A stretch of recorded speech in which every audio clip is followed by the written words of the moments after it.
भक्ति सिद्धांत ठाकुर है, उनके गुरु गौर किशोर दास बाबा जी महाराज है, उनके गुरु भक्तिविनोद ठाकुर है, उनके गुरु जगन्नाथ दास बाबा जी महाराज है, उसके बाद षड गोस्वामी गण है। तो ये सारे फोटो होनी चाहिए, ये सारे फोटो होनी चाहिए। और ये मुझे लगता है कि मैं इसका जैसा ही लेक्चर होता है तो मैं इसका जो क्या बोलते हो इमेज कॉपी है डाउनलोड करके मैं भेज देता हूँ। तो आप लोग इंटरनेट पे साइबर कैफे में जाइए या स्टेशनरी की दुकान में जाइए और उनको कहिए कि मुझे प्रिंट मारना है, कलर प्रिंट, और कलर प्रिंट निकालिए, उसको लैमिनेशन कीजिए।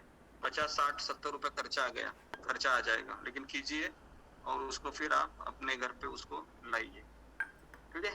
तो ये बहुत जरूरी है, शाम तक इसको कीजिए हो सकता है तो, ठीक है, मार्केट जाके। मतलब जिनका भी रखना है ना, आप सारे को भेज दीजिए, मैं और क्या क्या चाहिए, जैसे पंचतत्व का फोटो चाहिए, नरसिंह भगवान का फोटो चाहिए, ठीक है, और गौरमिताई का एक फोटो या जगन्नाथ बलदेव सुभद्रा का फोटो। फिलहाल फोटो में ही फोटो से अच्छा है कि जब आप दिवाली में इस्कॉन मंदिर में जाओगे कभी कार्तिक में, तो वहां से फिर आप एक छोटा सा विग्रह लेके आइए गौर निताई का या जगन्नाथ बलदेव सुभद्रा का। तो इस्कॉन में मोस्टली लड्डू गोपाल की पूजा नहीं करते हैं, ये भी मैं आपको बता रहा हूँ, अभी विषय निकला है। इस्कॉन में कोई भी लड्डू गोपाल की पूजा नहीं करते हैं। इस्कॉन में देखा गया है कि गौर निताई की पूजा करते हैं मैक्सिमम गृहस्थ, और जगन्नाथ बलदेव सुभद्रा की पूजा करते हैं सुदर्शन जी के साथ, और लक्ष्मी नारायण की पूजा करते हैं ड्यूटीज के रूप में, राम लक्ष्मण सीता की पूजा करते हैं। महाराष्ट्र में कुछ लोग विठल रुक्मिणी की भी पूजा करते हैं, जो साक्षात नारायण लक्ष्मी नारायण जी हैं। और फिर उससे भी ऊपर है राधा और कृष्ण की पूजा करना। जिनके घर में राधा कृष्ण की पूजा जो लोग करते हैं, एक्चुअली उनको कैसे पूजा करनी चाहिए ये उनको पता नहीं है, बस उन्होंने एक उत्साह से लाए हैं अपने मंदिर अपने घर में, और वो लोग पूजा कर रहे हैं। लेकिन राधा कृष्ण की पूजा अगर आप कर रहे हैं और अगर आप नियमों का पालन नहीं करते थे घर में, तो फिर ये अपराध में काउंट होता है।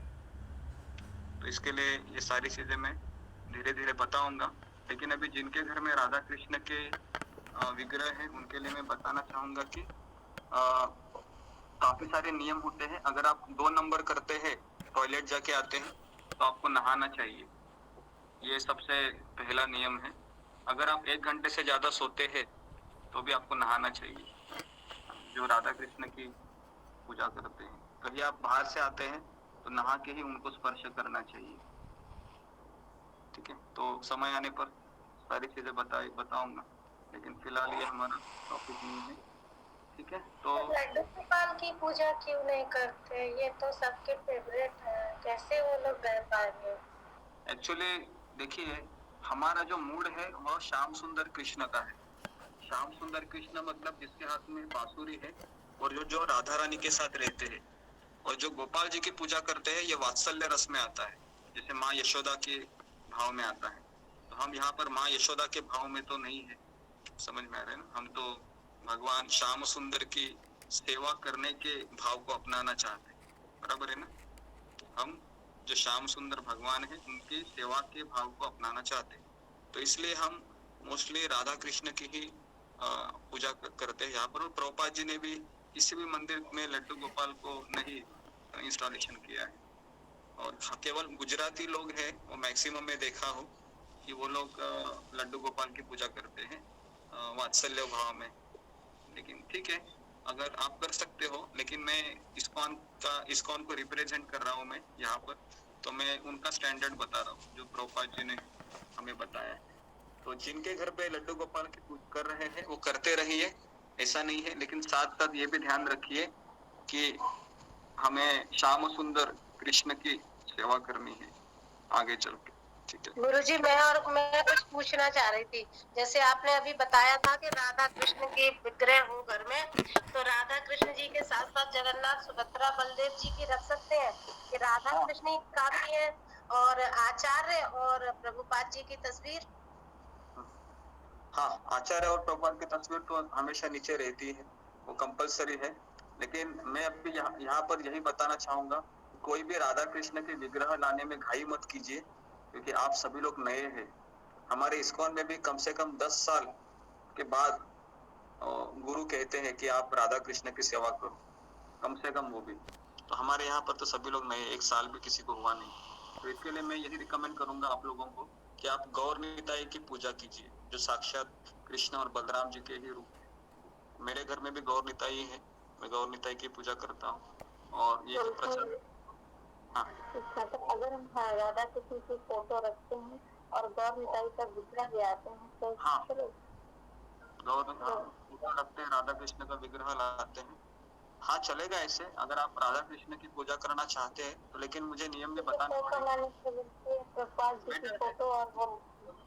मैं आपको यही बताऊंगा कि 1 साल आप कम से कम फोटो की पूजा कीजिए राधा कृष्ण के, और अगर आपको विग्रह लाना है तो जगन्नाथ बलदेव सुभद्रा या गौर निताई का विग्रह लेके आए, ठीक है। इसके ऊपर मैं कुछ कहूंगा नहीं। मुझे राधा कृष्ण जी का विग्रह नहीं ला सकते? नहीं, 1 साल कम से कम आप मत लाइए, क्योंकि राधा कृष्ण के नियम बहुत कठोर नियम होते हैं। अगर आप वो चुकती है करने में तो फिर समस्या हो सकती है। लेकिन जिनके घर में पहले से ही है तो वो घर से मत निकालिए, उनकी पूजा करते रहिए, ठीक है। हरे कृष्णा। हरे कृष्ण प्रभु जी, जैसे हम निताई गौर प्रभु जी लेके आते हैं तो मुझे तो उनके बारे में कुछ मतलब पता नहीं है, तो फिर अगर मैं लाती हूँ तो फिर कैसे करूंगी? जी जी, वो सारे प्रश्नों के उत्तर हम जब एक सेमिनार हम लेंगे विग्रह के बारे में, मैंने एक बार लिया भी था, तो हम वापस एक दिन रखेंगे, जिनके जिनके सवाल है पूजा के बारे में उसको हम ले लेंगे। अभी हम ये आईडीसी कोर्स कर रहे हैं, तो एक छवि के ऊपर ये सारे सवाल आए थे, वो थोड़ा एक्सटेंड हो गया, तो हम वापस पीछे आते हैं अभी, ठीक है। और जब हम इसके ऊपर सेमिनार लेंगे और एक बार कि विग्रह की पूजा कैसे करनी है और हम ले लेंगे। हालांकि मैंने ये लिया हुआ है, लेकिन और एक बार हम लेते हैं क्योंकि नए लोग अभी ऐड हुए हैं। ओके, तो गुरु की छवि का आदर करें। तो श्रील प्रभुपाद कहते हैं कि मेरी छवि और मुझ में कोई अंतर नहीं है, ठीक है। क्योंकि आध्यात्मिक जगत में भगवान, जिस तरह से भगवान का नाम और भगवान का रूप, छवि मतलब एक तरीके से रूप, भगवान का नाम और भगवान का रूप अभिन्न है, वैसे ही श्रील प्रभुपाद जी इस्कॉन में उनका विग्रह और वो स्वयं, ये दोनों अभिन्न है। तो इसके लिए हम प्रभुपाद जी का विग्रह हमेशा हर मंदिर में रखते हैं। किसी का माइक चालू है, माइक बंद। तो आध्यात्मिक गुरु की आविर्भाव तिथि व्यास पूजा की जाती है। तो व्यास पूजा का अर्थ मैंने कल भी आपको बताया था कि व्यास पूजा ये गुरु का जन्मदिन होता है। उस दिन वह जो मेरे गुरु ने मेरे जीवन में, है ना, जो जो मुझे शिक्षाएं दी है ना, उसके लिए वो कृतज्ञता व्यक्त करता है उस दिन, ठीक है। तो इसके लिए वो व्यास पूजा मनाई जाती है। और नीचे ये भी बताया गया है कि व्यास पूजा को स्वीकारते हुए गुरु की क्या मनोवृत्ति होनी चाहिए कि वह अपने गुरु का एक प्रतिनिधित्व करता है, तो जो उसको सम्मान मिलता है वह गुरु शिष्य परंपरा को भेजता है। इस तरीके से वह स्वयं उसका खुद को अधिकारी नहीं मानता है, ठीक है। और व्यास पूजा का रहस्य यह है कि मेरे अलौकिक गुरु की जय हो, जिनके असीम कृपा हो के कारण मेरे हृदय में नित्य आंदोलन का उत्सर्जन हुआ। तो इस तरीके से बेसिकली वो कृतज्ञता व्यक्त करता है कि आज इन्हीं की कृपा से मुझे जो कृष्ण के भक्ति में जो आनंद आ रहा है, तो ये इन्हीं की कृपा है। तो इसके लिए वह बेसिकली भगवान कृष्ण के बारे में, उसके हृदय में जो अलौकिक आनंद की अनुभूति हो रही है, उसका सारा श्रेय वो खुद को न लेते हुए अपने गुरु को देता है। तो एक्चुअली यही व्यास पूजा का रहस्य है, ठीक है। तो अभी हम पाठ 9 गुरु सेवा ये पढ़, इसमें पेज नंबर आप यहाँ से पढ़िए, 61 से पढ़िए। हाँ,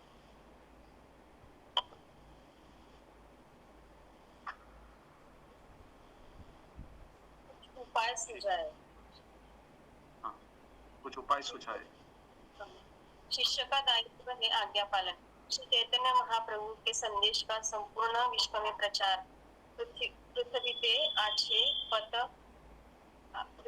आछे यत नगरादि ग्राम सर्वत्र प्रचार हैवे मोर नाम।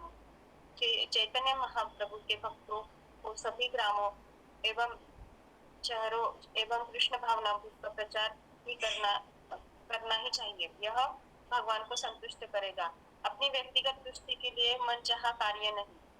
यह आज्ञा परंपरा द्वारा प्राप्त हुई है और आध्यात्मिक गुरु शिष्य को यह आज्ञा प्रस्तुत करते हैं जिससे कि वह श्री चैतन्य महाप्रभु के संदेश का प्रचार कर सके।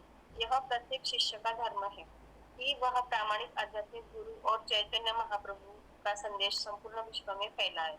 श्री चैतन्य चरितामृत मध्य लीला 16.65 तात्पर्य। गुरु सेवा तद्विधि प्रणिपातेन परिप्रश्नेन सेवया उपदेक्षन्ति ते ज्ञानिनस्तत्त्वदर्शिनः।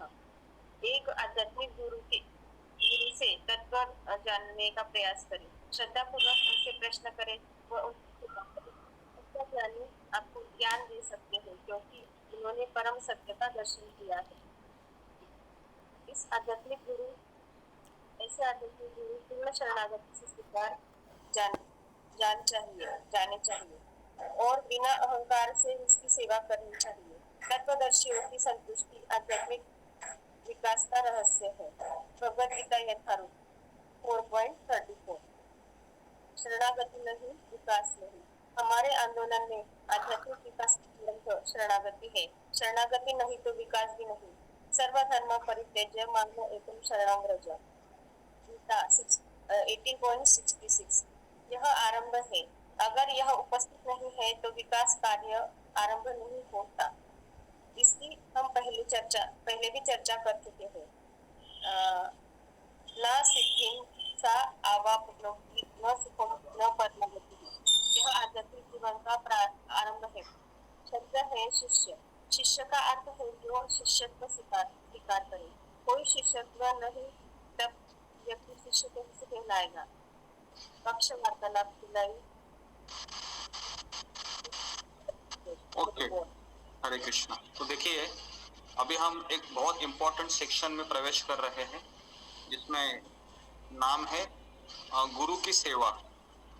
तो गुरु की सेवा क्या है, कई लोगों को समझ में नहीं आती है गुरु की सेवा मतलब असल में ये क्या है करके। तो यहाँ पर लिखा है कि शिष्य का दायित्व है आज्ञा का पालन करना और वही व्यक्ति आज्ञा का पालन कर सकता है जो जिसके पास विनम्रता है। अगर मेरे में विनम्रता नहीं है तो मैं गुरु की आज्ञा का पालन नहीं कर सकता, या मैं गुरु को साधारण व्यक्ति समझूंगा कि ये भी मेरी तरह ही है, इसके भी दो आंखें हैं, इसका भी एक मुंह है, इसके भी दो हाथ है, इसके भी दो पैर है, तो ये मेरी तरह ही बोलता है ना, और दिखने में भी मेरे जैसा ही है, तो ये साधारण ही है। हालांकि कृष्ण के बारे में बोल रहा है तो क्या हो गया, मैं भी बोलता हूँ कृष्ण के बारे में।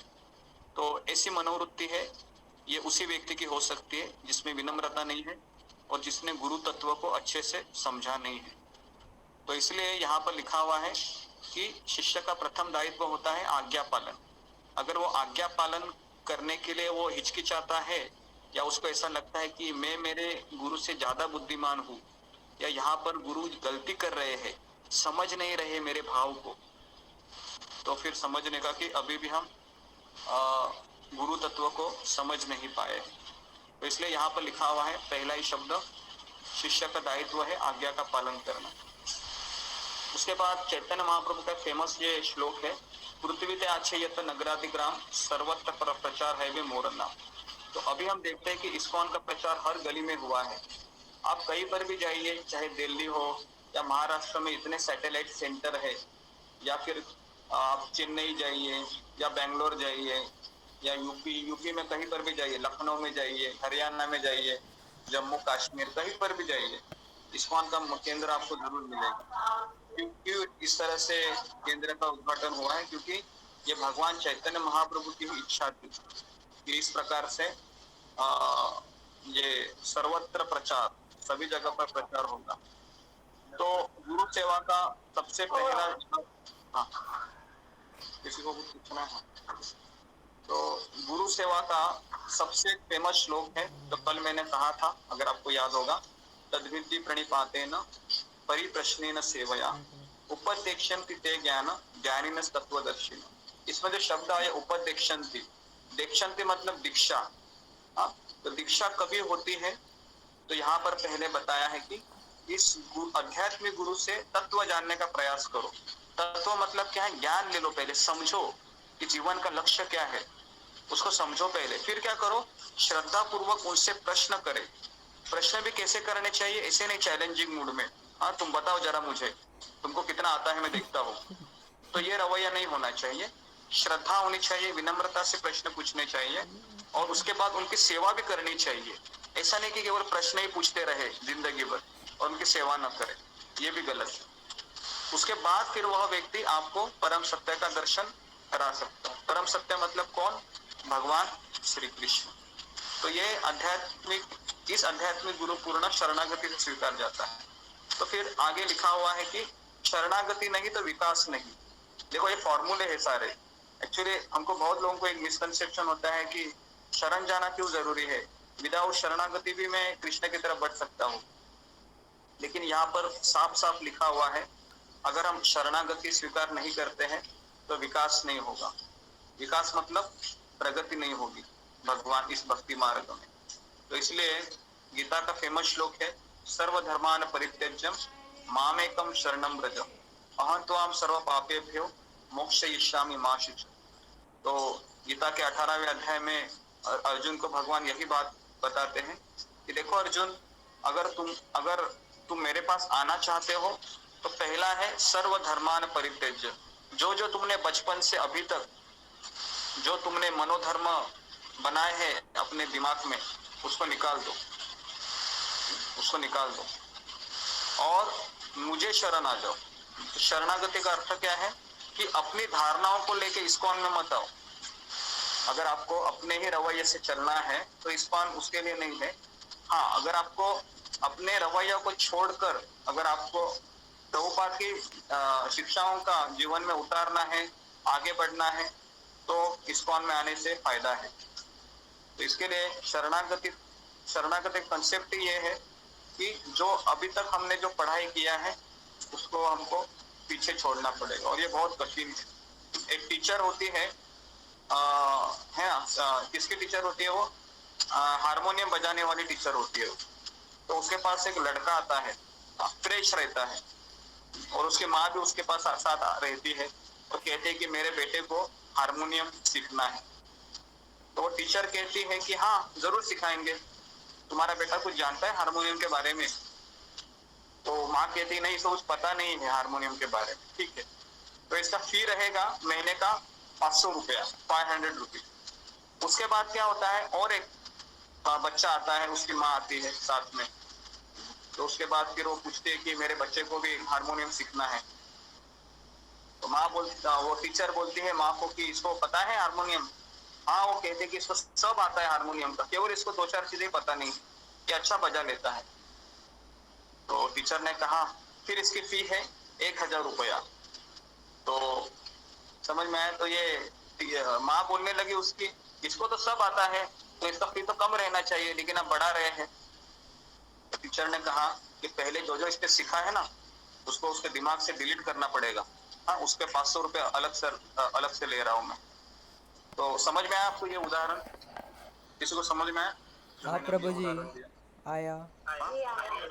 डिलीट करने वाली बात क्यों कही है? डिलीट करने वाली बात क्यों कही है? हाँ, तो पहले वाला था ना वो लड़का, उसका कागज कोरा था, कुछ लिखा हुआ नहीं था उस पे। इसके लिए टीचर कुछ लिखेगा ना तुरंत समझ में आएगा। लेकिन दूसरे वाला था ना, उसमें पहले से बहुत कुछ लिखा हुआ था उसके दिमाग में, तो उसको साफ सफाई करने को ही ज्यादा परिश्रम लगेगा। उसके बाद फिर टीचर उसमें कुछ अंदर कुछ डाल सकते। तो ये कंसेप्शन समझना बहुत जरूरी है। ओके, तो शरणागति का अर्थ क्या है? जैसे शिक्षाष्टकम में हमेशा मैं कहता हूँ कि महाप्रभु ही कहते हैं कि ऋणादपि सुनिचेन, ये हमारा शुरुआत है भक्ति में, ये आरंभिक अवस्था है कि विनम्र रहो, सहनशील रहो, दूसरों को मान दो। और इसका गोल क्या है, उसका ध्येय क्या है? उसका ध्येय है कृष्ण, मैं जिंदगी भर आपकी भक्ति कर रही हूँ, लेकिन आप मेरे सामने खड़े रहो या मेरी तरफ देखो भी मत, लेकिन दोनों ही परिस्थिति में मैं आपको छोड़ूंगा नहीं, हमेशा आपको ही पकड़ के रहूंगा। तो इसके लिए ये सबसे टॉप ये भक्ति का गोल है। क्योंकि संसार में कोई हमको निग्लेक्ट करता है ना, तो हम उसको छोड़ देते हैं। लेकिन आध्यात्मिक जीवन में कृष्ण अगर निग्लेक्ट करेंगे हमें, तो भी हमको कृष्ण को छोड़ना नहीं है। ठीक है, आगे हाँ पढ़ेंगे मनीषा जी, या 9:30 हो गए, आगे। ठीक है, तो हम किसी दूसरे भक्तों को कहेंगे कि माता जी सुन। हाँ सीमा माता जी पढ़ो, आप पढ़ोगी सीमा माता जी? हाँ पीडीएफ नहीं निकल पा रहा। पीडीएफ निकल नहीं पा रहे। हाँ ममता, हाँ ममता पढ़ो फिर, तुमको पढ़ना था ममता, ममता श्रीवास्तव। हाँ पढ़ो।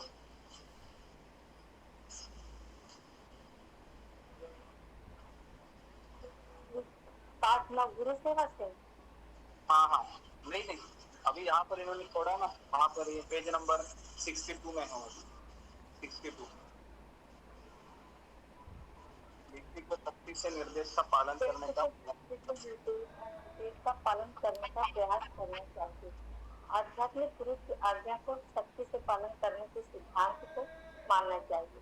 आध्यात्मिक गुरु अलग अलग लोगों को अलग अलग निर्देश देते हैं। जैसे चैतन्य महाप्रभु ने रूप गोस्वामी, सनातन गोस्वामी एवं जीव गोस्वामी को प्रचार करने को कहा, जबकि श्री रघुनाथ दास गोस्वामी को सख्ती से संघ और संचार का पालन करने को कहा।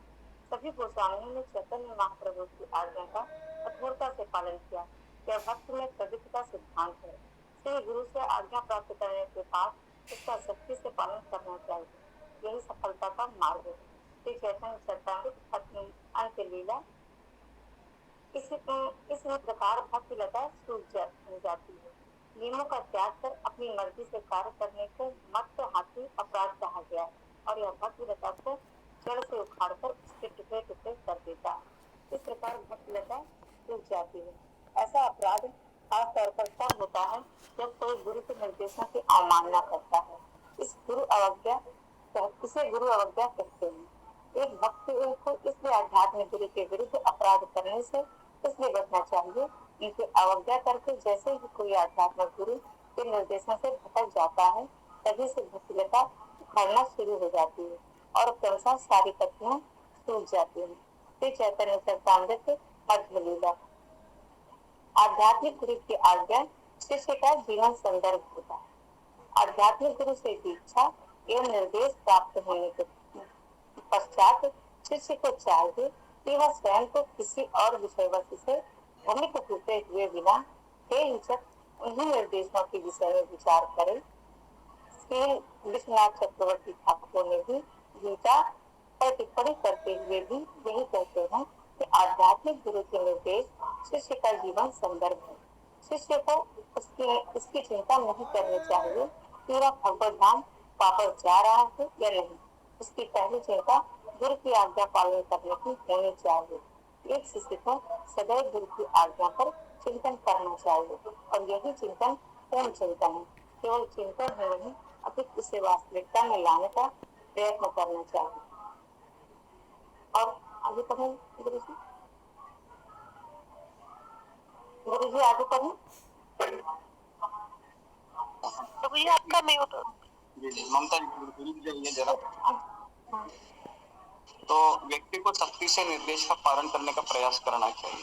कभी कभी हमारा मन है वह गुरु की आज्ञा का पालन करने में हिचकिचाता होगा, लेकिन यहाँ पर साफ साफ लिखा हुआ है कि व्यक्ति को सख्ती से निर्देश का पालन करने का प्रयास करना चाहिए। हम केवल सॉरी बोलते रहेंगे जिंदगी भर, तो हम एक तरीके से क्या कर रहे हैं, अपराध कर रहे हैं कि मैं पालन नहीं कर पा रहा हूँ। तो हमें परामर्श करना चाहिए कि मुझे क्या करना चाहिए। ओके, तो आध्यात्मिक गुरु की आज्ञा को सख्ती से पालन करने के सिद्धांतों को मानना चाहिए।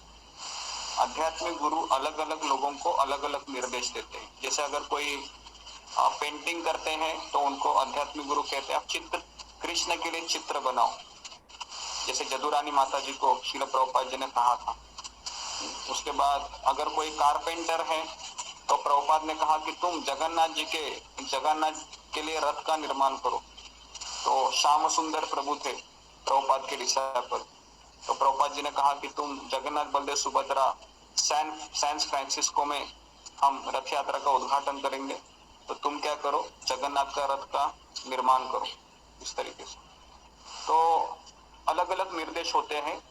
हाँ, तो आध्यात्मिक गुरु है वह किसी को भगवान के विग्रह का पूजा करने के लिए कह सकते हैं, या किसी को चैंटिंग 64 राउंड चैंटिंग करने के लिए कह सकते हैं। तो हम एक दूसरे को कॉपी नहीं कर सकते। समझ में आ रहा है कि अरे इसको बोला है डीटी पूजा करो, मुझे अच्छा लगता है, तो इसको क्यों बोला, मुझे भी बोलना चाहिए था, नहीं। तो आध्यात्मिक गुरु चाहते हैं कि हाँ, तो आध्यात्मिक गुरु चाहते हैं कि आप ये सेवा करो। तो फिर क्योंकि भगवान की आज्ञा है वह गुरु के मुख से ही प्राप्त होती है, तो इसलिए शिष्य ने हमेशा यही समझना चाहिए कि कृष्ण मुझे इनके मुख से बता रहे हैं। समझ में आ रहा है आपको इस चीज को? कृष्ण मुझे गुरु के मुख से निर्देश दे रहे हैं, तो इस चीज पे हमारा 100% भरोसा होना चाहिए, तभी हम आध्यात्मिक जगत में जा सकते हैं। जब तक हम अपने मन से गुरु के आज्ञाओं को तर्क वितर्क करते रहेंगे, तब तक हम फिर इस आज्ञा का पालन नहीं कर सकेंगे। तो इसलिए हमें गुरु के सामने मूर्ख बनकर जाना चाहिए कि मैं मूर्ख हूँ, मुझे कुछ आता नहीं है, मैं अज्ञानी हूँ। भले ही मैं पीएचडी किया है, भले ही मैं डॉक्टर हूँ, लोगों को पढ़ाता हूँ, मैं टीचर हूँ, ये हो वो हूँ, लेकिन मैं अज्ञानी हूँ। तो गुरु के सामने इस तरह से पेश आना चाहिए। ठीक है, अगर गुरु के सामने हम ये सोचकर जाएंगे कि मैं बहुत पढ़ी लिखी हूँ, मुझे इतना आता है, मेरा इतना इतना सैलरी है ना, तो फिर वह आध्यात्मिक शिक्षाओं को अपना नहीं सकता। उसके बाद लिखा हुआ है कि गुरु से आज्ञा प्राप्त करने के बाद उसका सख्ती से पालन करना चाहिए, यही सफलता का मार्ग है। एक लाइन में है, शास्त्र का निचोड़ दिया गया यहाँ पर, श्री गुरु से आज्ञा प्राप्त करने के बाद उसका सख्ती से पालन करना चाहिए, वही सफलता का मार्ग है, और कोई दूसरा मार्ग नहीं है। कल हमने देखा था हरि नाम भी तभी फल देता है हमको जब उसके साथ साथ गुरु की कृपा भी जुड़ी रहेगी या गुरु की आज्ञा भी जुड़ी रहेगी, तभी वो हरि नाम का जब भी आपको फल देता है। ये भी हमने कल देखा था ना, याद है किसी को, सबको, या भूल गए? याद है? जी प्रभु जी याद है ना? कल हमने ये चर्चा किया था, क्योंकि हम सभी लोग 4 बजे उठ के जपा करते हैं, लेकिन साथ साथ हमें ये चीजें भी याद होनी चाहिए कि जपा भी मुझे आनंद देगा, लेकिन मुझे मेरे आध्यात्मिक गुरु का निर्देश का भी पालन होना चाहिए। तो इसी प्रकार भक्ति लता सूख जाती है। तो भक्ति लता मतलब क्या है? कौन कहेगा मुझे कि बीज, याद है आपको माधुर्य कादम्बिनी में हमने बीज का डेफिनेशन, बीज की व्याख्या हमने बताई थी।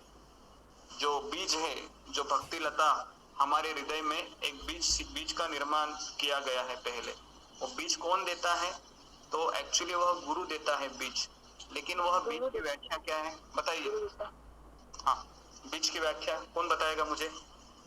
जब भूल गए, माधुर्य कादम्बिनी होकर केवल 3 ही दिन हो गए ना, 1 ही हफ्ता हो गया है ना, बताइए बीज की व्याख्या बताइए मुझे जरा कृपया करके, निराश मत कीजिए मुझे, बोलिए बीज की व्याख्या क्या है? और जब कृष्ण भक्ति की भावना किसी भक्त के हृदय में गुरु या कृष्ण की कृपा से जन्म लेती है, तो उसी को भक्ति लता बीज कहते हैं। नहीं है, ये एक शब्द आया था जो मुझे प्रभु जी ये हो सकता है, प्रभु जी बीज गुरु देते हैं, उसके बाद हमें उस बीज को मतलब बढ़ाने के लिए हमें मैं बीज की व्याख्या बता रहा हूँ। बीज मतलब क्या है? बीज मतलब बताइए बताइए बताइए बताइए। इसका मैंने, मुझे लगता है कि प्रश्न उत्तर में भी दिया था मैंने। बीज पहले ही दूसरे चैप्टर में था, द्वितीय अमृत वृष्टि में था बीज का।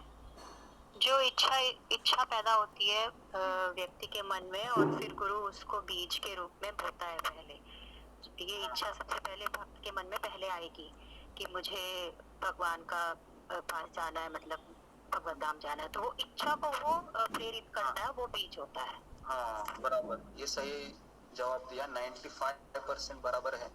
हालांकि इसका मैं उत्तर दूंगा कि जो वासना हमारे अंदर भक्तों के संग में आने से निर्माण होती है, तीव्र इच्छा भगवान की सेवा करने की, उसी को बीज कहा गया है। समझ में आ रहा है? जब हम भक्तों के संग में आकर जो तीव्र इच्छा होती है ना, नहीं मुझे सेवा करनी चाहिए, तो वो तीव्र इच्छा, उस तीव्र वासना को ही बीज कहा गया है। समझ में आ रहा है? तो ये है बीज। तो ये बहुत जरूरी है क्योंकि हम आगे आगे बढ़ रहे हैं, तो मैं चाहता हूँ कि हम पीछे का भी याद रखें, क्योंकि ये पिछले का सारा चीज हमको एक कनेक्टेड है, इंटरकनेक्टेड। तो अगर मेरी भक्ति लता कब सूख जाएगी, तो अगर मैं आध्यात्मिक के निर्देशों का पालन नहीं करूंगा, तो मेरा भक्ति है वह जड़ से उखाड़ लिया जाएगा, मेरा भक्ति लता है। और अपनी मर्जी से कार्य करना को मत्त हाथी अपराधी कहा गया। तो कौन मुझे बताएगा कि भक्ति में आने के बाद हमें अपने मन से कार्य क्यों नहीं करना चाहिए? बताइए। ताकि अपराध ना हो, अपराध से बचने के लिए। अपराध से बचने के लिए क्या यही एक कारण है या और भी अन्य कारण है? क्योंकि प्रभु जी हमें तो उतना गलत सही का अंदाजा नहीं है, हमें तो उतना पता नहीं रहता है, हम तो आपके मार्गदर्शन में करते हैं ना। अच्छा जी, हमें तो भक्ति का इतना कुछ ज्ञान नहीं है ना, तो हमें गुरु ही सही मार्गदर्शन कराते हैं ना भक्ति के लिए, इसलिए। हाँ, और मन का एक स्वभाव क्या है? मैंने बताया था मन का स्वभाव, मन का एक स्वभाव है, बताइए। चंचल। भूत और भविष्य के बीच ज्यादा जी, मन हर चीज के लिए तोड़ता है, लेकिन हमें अपने मन को समझाना चाहिए कि नहीं, हमें ये नहीं करना है, अपने मन को हमें अपने वश में रखना चाहिए। हाँ, जैसा कि अभी किसी ने कहा, कृष्ण मोहन सिंह ब्रह्मनिवासी, मन का स्वभाव है वह भूत और भविष्य में गोते लगाता रहता है।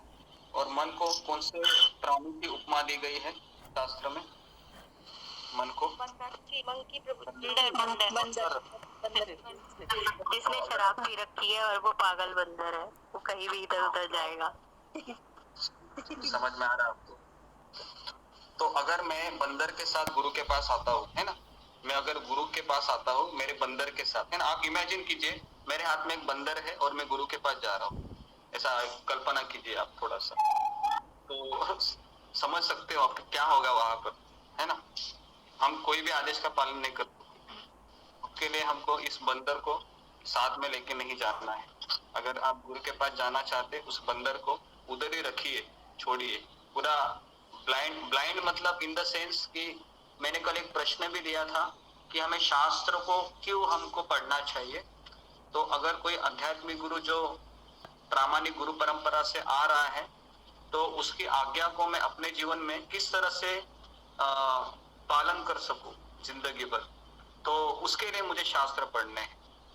तो ये जरूरी है, ये इसका मैंने कल भी जिक्र किया था।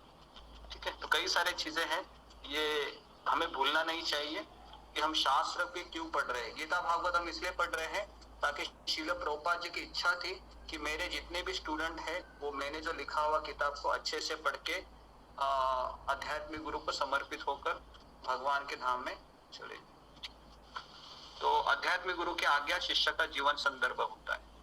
तो जो दीक्षा होती है, गुरु से जो दीक्षा ली जाती है शिष्य के द्वारा, जो अभी हम ये पढ़ रहे, दीक्षा गुरु शिक्षा गुरु, तो दीक्षा गुरु और शिक्षा गुरु ये दोनों का शिष्य से जो नाता है, अगर आप देखोगे तो किससे है? आज्ञा पालन से। इतना तो आप सोचते हो, आज्ञा पालन से। अगर आज्ञा पालन को मैं हटा दिया दोनों में से, तो फिर उसका नाता नहीं रहेगा। आप इसको मानते हो? कोई रिश्ता नहीं रहेगा, फिर कोई रिश्ता नहीं रहेगा। तो इसलिए इस चीज को आप अच्छे से समझिए कि मेरा अगर रिश्ता है मेरे आध्यात्मिक गुरु से, तो आज्ञा से ही वो रिश्ता में बनाए रख सकती हूँ या बेसिकली निभा सकता हूँ या निभा सकती हूँ। ठीक है, अगर उस आज्ञा को मैं निकाल देता हूँ मेरे दोनों में से, तो फिर हमारा एक रिलेशन फॉर्मल हो रहेगा, एक फॉर्मेलिटी, जैसा हाय हेलो रहता है ना, हम फोन करते हैं, कैसे हैं, अच्छे हैं, हाँ मैं भी अच्छा हूँ, चलो हाँ हरे कृष्ण हरि। तो फिर इस तरह से हमारा फिर रिलेशन होगा। तो इसके लिए ये समझना बहुत आवश्यक है। आगे बढ़ते हैं। गुरु से शिष्यता शब्द से संबंधित है। आध्यात्मिक गुरु स्वीकारने का अर्थ है अपनी इच्छा से महान व्यक्तित्व के निर्देशों एवं नियमों का पालन करने के लिए सहमत होना। शिष्य होने का यही अर्थ है, अपनी इच्छा से सहमत होना। जी गुरुदेव, आप जो कुछ भी कहें मुझे स्वीकार है।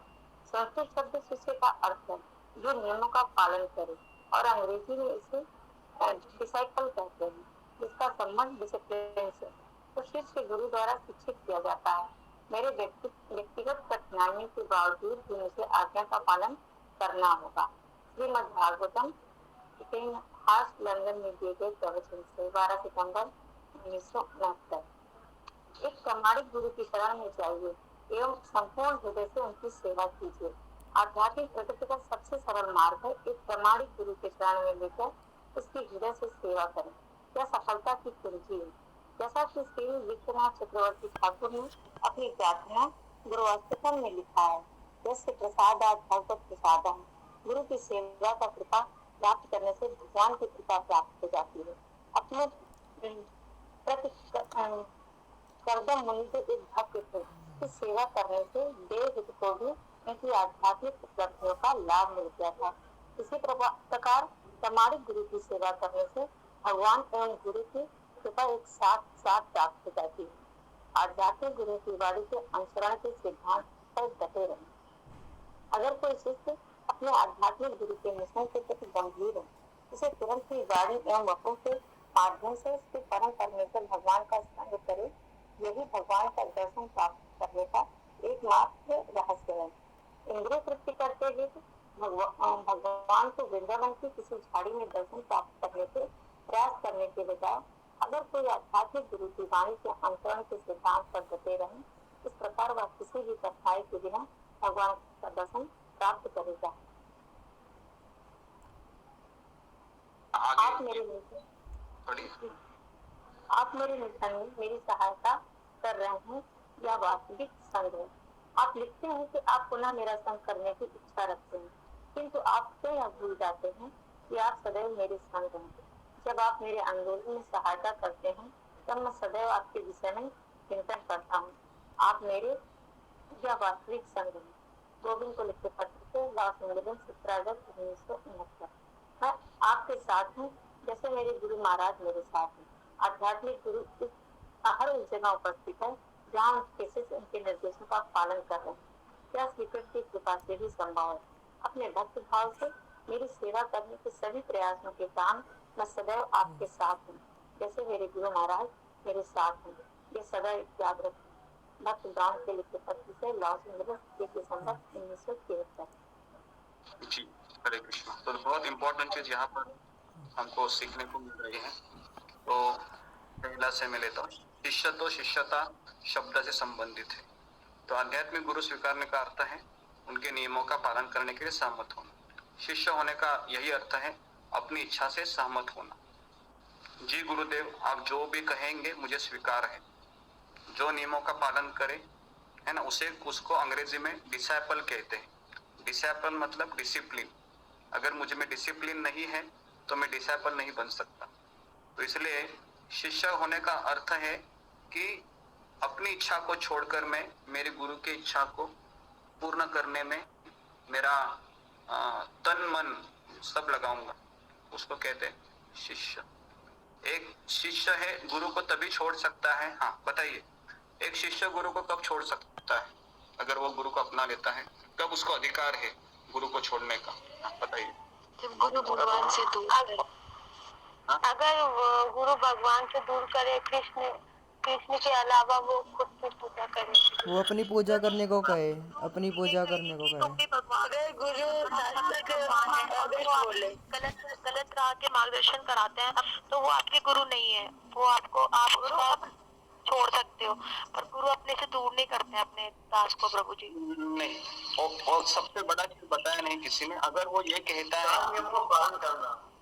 4 नियमों का पालन करना, और यदि वो प्रभुपाद की बातों से अलग बातें बताए और दूसरा कृष्ण केंद्र ना हो, वो खुद को केंद्र मानने को कहे, 4 संप्रदाय में से भी ना हो, भगवान बताए या फिर ये बोले कि तुम भी भगवान बन सकते हो, तब भी भगवान हो, मैं भी भगवान हूँ, मतलब बेसिकली तुम शरीर हो, तुम आत्मा नहीं हो, तुम आत्मा नहीं हो, तुम शरीर हो। है कि तुम मेरी पूजा करो, मेरी पूजा करो, या पुनर्जन्म नहीं होता है ना, ऐसे कुछ अटपटांग चीजें अगर वो सुनाने लगता है और कहता है कि भगवान कृष्ण की शरण में मत जाओ, मेरी शरण में आ जाओ, है ना, इस तरीके से, तो तब हमको गुरु को छोड़ना चाहिए। ठीक है, अगर गुरु मुझे सेवा देता है और अगर मैं सेवा को मना करती हूँ, है ना, तो तो ये जो रिश्ता है गुरु और शिष्य का, ये बना रहेगा या नहीं रहेगा? क्या नहीं लगता है रहेगा, आपको? नहीं रहेगा। जाएगा ये उसका, और शिष्य को अपराध लगेगा अपने गुरु की आज्ञा का पालन न करने का। हाँ, तो एक प्रामाणिक गुरु की शरण में जाइए और उसके हृदय से उनकी सेवा कीजिए। यस्य प्रसादात् भगवत प्रसादो, नहीं का? तो ये मैं गा के आपको बताता हूँ। मंगल आरती का ये प्रसिद्ध श्लोक है।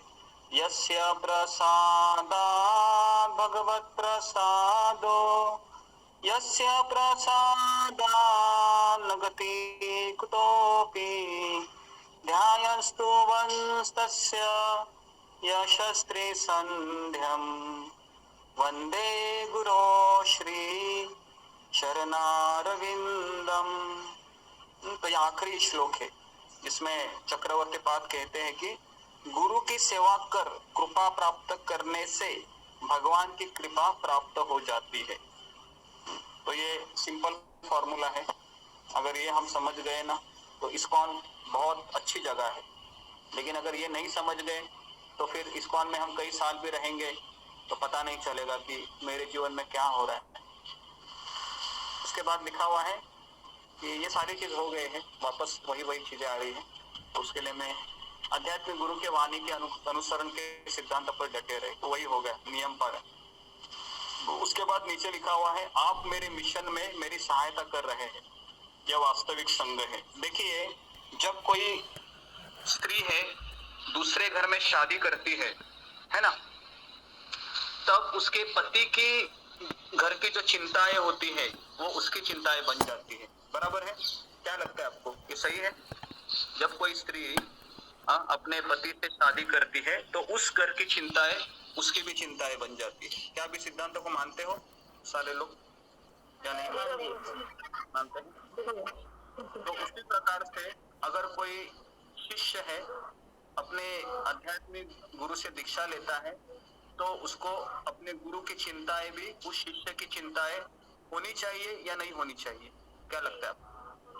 होनी चाहिए। होनी चाहिए। तो इस चीज को हमेशा याद रखिए, अगर मेरे गुरु चिंतित है, उनका कुछ सेवा है, तो एक शिष्य का कर्तव्य है कि उनकी चिंताओं को अपने सर पर लेकर आगे बढ़ना चाहिए। तो इसलिए यहाँ पर बताया है वास्तविक संग क्या है, गुरु के मिशन में उसकी सहायता करो। जैसे हम प्रभुपाद के मिशन में उनकी सहायता कर रहे एक तरीके से, क्योंकि प्रभुपाद का इच्छा था कि प्रचार करो, प्रचार।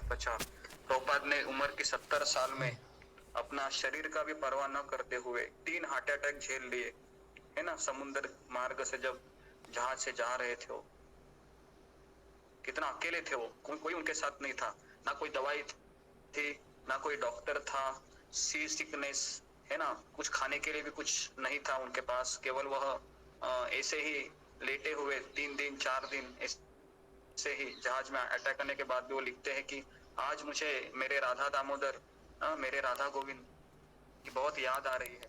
वृंदावन से कई दूर में इस समुद्र में मैं सफर कर रहा हूँ, है ना, अमेरिका जाने के लिए, तो मैं केवल मेरी गुरु की आज्ञा का ही पालन कर रहे। अभी मुझे बताइए, एक सिंपल आप सोचिए कि प्रभुपाद बूढ़े हो गए थे, चाहे तो प्रभुपाद जी वृंदावन में रहकर भजन करके आसानी से रह सकते थे, कोई उनको कुछ कहता नहीं था, लेकिन उन्होंने क्यों इस उम्र में भी अमेरिका में मिल गए? क्या वो वृंदावन में क्यों गए? वो अपने गुरु के आज्ञा का पालन, गुरु का आज्ञा का पालन करने के लिए। तो आप सोचिए, ज्यादा से ज्यादा लोगों का उद्धार करने के लिए भी गए ना प्रभुपाद जी, मतलब ज्यादा से ज्यादा लोगों का उद्धार हो, ये भी तो बोला था ना चैतन्य महाप्रभु ने एक लाइन। हाँ, चैतन्य महाप्रभु ने कहा था और उनके गुरु ने ये कहा था कि तुम पाश्चात्य देश में जाके प्रचार करो करके।